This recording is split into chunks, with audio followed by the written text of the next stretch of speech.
The grammar of Koto is mean must do or something that you want to do. It's mean Koto. Koto is mean thing, right? Something. And when you use the koto, you can use with the verb in dictionary form and the negative form or noun form. Not only noun, but you can use you can use with the noun form. So remember that you can use with the verb only in dictionary form or in noun form. And the koto is mean do what something that you have to do or you want to do. But actually, koto is mean the thing. The thing that is replaced or instead of something, right? So now let's see some example of how to use. O koi o dasanai koto. O koi o dasanai koto. Which means don't speak with a loud voice. Don't speak with a loud voice. The example. 晩ご飯の前にデザートを食べないこと。晩ご飯の前にデザートを食べないこと。Which means that no eating dessert before dinner. No eating dessert before dinner. For the first sentence, you see that they use o koi o dasanai koto. Dasanai koto, koto is mean that the thing that you have to operation, that you have to perform, follow, right? O koi o dasanai koto, that means don't speak with a loud voice. That is the thing that you have to perform, like something like this. And the second sentence we see that tabe nai koto, this mean the eating. If you say tabe nai, it mean no eating, no eat, or don't eat, right?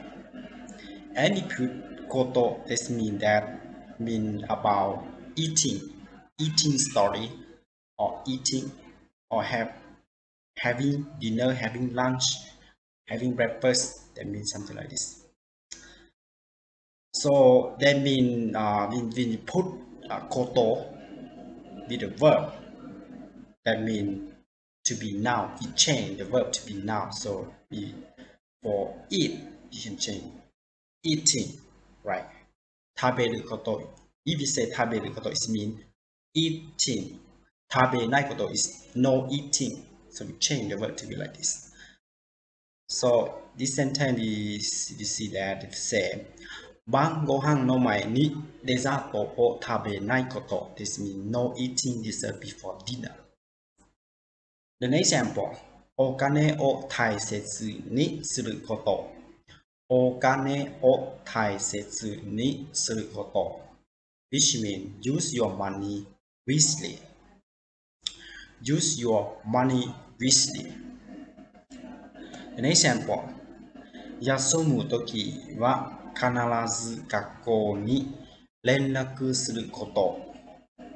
休むときは必ず学校に連絡すること。Which means when you must contact the school when you want to take a day off.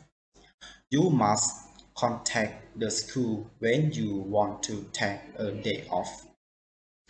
For the first sentence, that you see that we use the grammar koto with the verb suru, which means do, right? When you say suru, it means do, so we put suru with koto, it means change to the word suru to be noun, so it means doing, right?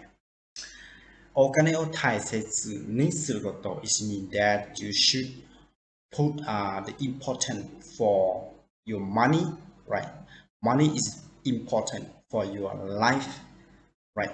Because every day you have to use money to buy food, buy things, buy clothes, or buy car, anything in your life. Money is have the effect to your life, so you should use money in the important way. So in Japanese they can say お金を大切にすること This means pay attention to your money. Use it in the word way. And for the second sentence, we'll see that we use 連絡する. 連絡する is mean contact. But when we use it the koto, 連絡すること that mean contacting. We change the verb to be the noun, right? Contacting. So they say 休むときは必ず学校に連絡すること which means that when you take day off, you must contact to your school to let them know that you are take day off. So this is about how to use the koto. One important thing that you want to remember how to use the koto is mean that when you use the koto with the verb, the noun, the verb, that means you change the verb to be the noun, right? For example, すること. する is mean do, but you use すること is mean doing. Do the thing, something like this. Or 連絡する is mean contact. But you change to be the verb, the noun you can change. 連絡すること they mean contacting. Contacting, right? While you translate to the sentence, you should know how to translate in English.